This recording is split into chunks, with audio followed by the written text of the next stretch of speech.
Welcome back to your live continuing BeTerrific coverage of CES 2015, the Consumer Electronics Show from the Las Vegas Convention Center in Las Vegas, Nevada. I'm Michael Artsis. Thanks so much for joining us. You're watching us on BeTerrific.com, you're watching us on Planet5D.com, and throughout a lot of other syndication partners, and we're so excited. You have to engage us. We've got the hashtag cubes right here, and you can send your photo with your favorite gear to this hashtag cube. It's a wireless digital photo frame. All you have to do is take your photo, upload it to Instagram, and put in the hashtag BeTerrificTVStage. We're going to give one of these away at the end of the week, so send your best photo, we'll pick one, and that person will be a winner and get one of these hashtag cubes. It's pretty cool. This is the Aspect Solar Sun Socket Energy Bar 250, and it's powering all this stuff. It's really awesome. You got to check that out, aspectsolar.com. We're going to be telling you more about that later in the week as we interview the guys from Aspect Solar. All sorts of great stuff. I've got Krista Silano on from the CEA now. She's joining us. Thank you so much for joining us. Thank you for having me. Thank you for having us. Thank you for welcoming us here. First of all, you guys have all been amazing. What a great organization. Yeah, it's definitely cool to see it all come together here in Las Vegas this week, for sure. So we're talking about like 3,200 vendors, 152,000 people descend on CES. You've got multiple pavilions, multiple expositions going on. Sony's got, I think, the largest booth at 32,000 square feet. What does it take to put all this together? Yeah, so definitely looking like we're going to break some records this year. We're expecting over 150,000 attendees. There are 3,600 exhibitors. 3,600 plus exhibitors. Over 2.2 million net square feet of exhibit show floor space. So it's an amazing show. We're so excited to be here. In terms of putting it together, a lot of work goes into it. Obviously, we're working on it. Once this show ends, 2016 CES we'll start planning for. So do you literally have like a week off? Because I think you need it, but I don't think you get it, because I think literally, like, this ends, you fly home, you get Saturday and Sunday off, Monday it's back to work, and let's talk about 2016. I mean, we definitely take time to celebrate the successes of the show every year, but it's always exciting to look forward and start thinking about the next show. It's really amazing how this has grown and how big it is. This is my first CES, but I've followed it for years. I am blown away. I've been to tons and tons of trade shows, and I've never seen any show where the booths are even close to this size. The smallest booth here is bigger than the biggest booth at other shows, and it's like a small city in there. You can't even see the back booths when you walk in. Like, Sony's booth isn't visible from the front when you walk in, and every other show I've ever been to, you could see all the way clear to the end. Right, yeah, I mean, as the world's gathering place for everyone who thrives on the business of consumer technology, there's so much space that needs to accommodate everyone. So yeah, we. I love how you guys have additionally. You let people do what they want and be creative, but you've also added really good aspects to the show. You've added the new pavilion for innovation and startups and wearables over at the Sands. We're going to be there the last 2 days. And it just seems like you're on top of everything consumer electronics. You have the car stuff here. I mean, that's amazing to me. I love cars.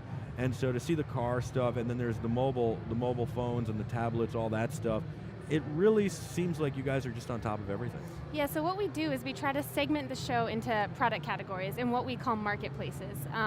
So we have 25 marketplaces this year on the show floor, ranging from automotive to sensors, smart home, health and wellness, fitness and technology, wearables. So that way it just makes it easy for our attendees to see all the technologies in that one given product category. I literally think if we did this broadcast live for 2 weeks, we couldn't get everybody in. There's so much to see, and this year it's all about connectivity. So the Internet of Things is huge.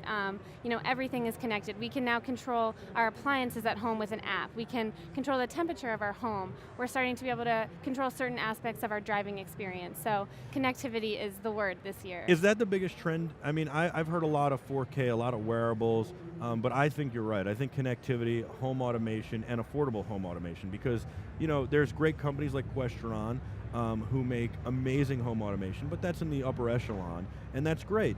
But there's a lot of companies that are coming in and saying, hey, you and I can now have home automation or parts of home automation and connectivity, whether it's with our TV, our blinds, our lights, our heating and air conditioning. and really put all that together. Yeah, smart home's going to be huge this year. We have a new marketplace just dedicated to smart home. It's presented by Bosch. There's rumors that there's an actual smart home on the floor, or a portion of a smart home on the floor, so you definitely need to check that out. We were checking out some of the wireless charging stuff yesterday from the Wireless Charging Consortium, and it's truly remarkable. I love it. What I was blown away by is it's not just about putting my cell phone down on a pad and charging that. It's literally about taking an entire appliance like a blender and not having to have it plugged into the wall. It's safer, it's better, it's more efficient. It's just great. Right, yeah, no, I've been walking around with my wireless charging device for my phone all week so far, so. I'm jealous, I need one of those. How long have you been at the CEA? So this will be my 4th CES. Wow, and what's it like for you?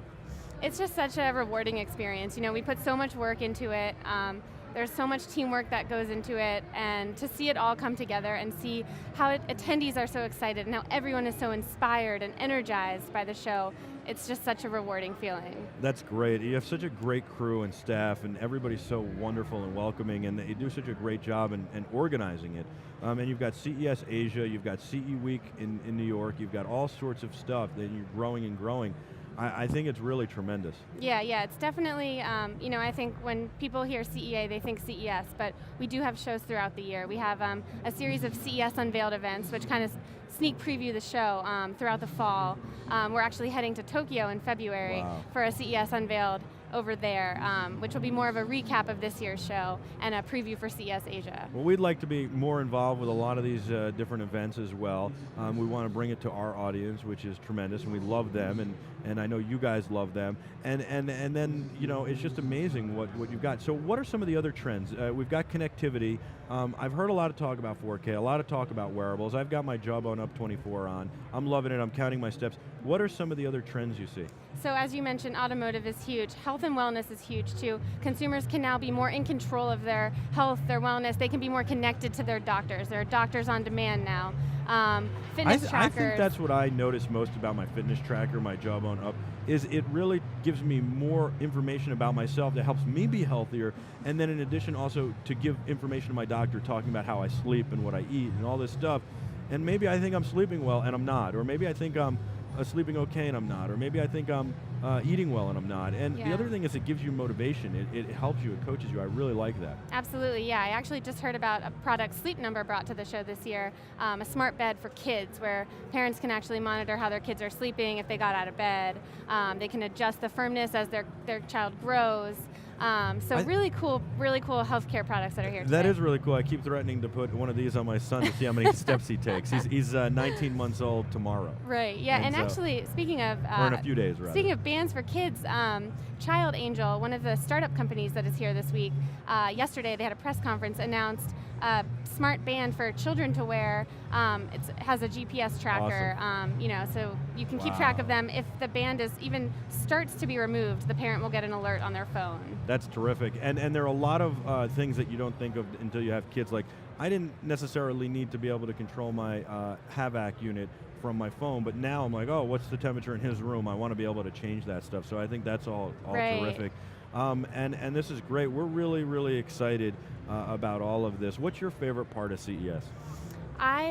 I just love walking the show floor. Whenever I get a break in my schedule, I go to the show floor, check it out. There's just so much to be inspired by on the show floor, and there's nothing like it. Just the serendipity that happens there this week in Las Vegas is like no other. What's the most amazing booth you've ever seen? Ooh, tough question. Let's see. Last year I loved Parrot's booth. They were showcasing their jumping sumo drone and their regular drone. So fun, so much fun. Everyone was just interacting with the technology. Drones were flying everywhere. That's pretty cool. And speaking of drones, what do you think? Is that still a buzz? Is that still an emerging? Absolutely. Is that something we're talking about? Is that a trend? Absolutely. It's one of the disruptive techs at the show this year. It's huge. Everyone's talking about it. Definitely a must-see destination on the show floor. Excellent. Krista Silano from the CEA, thank you so much for joining us. We're so happy to be here, and we love you guys. You guys are awesome. Thank you so much. Thank you so much. And if you have any questions or want more B-roll, show news, anything, head to cesweb.org. Awesome. Thank you so so much. And is that the best? How do people find out how they can exhibit here next year, or they can come and walk the show floor? CESweb.org, or just ask anyone in a blue shirt this week. All right, awesome. So CESweb.org. Perfect, thank you so much. And speaking of drones, we'll have drones on next with Colin Gwynn from 3D Robotics. I'm excited about that. You guys know him well from our Engadget X-Band coverage, and of course, from all sorts of stuff we've done over the years with Colin. We'll be back with our live continuing BeTerrific coverage from CES right after this. I'm Michael Artsis. Stay with us.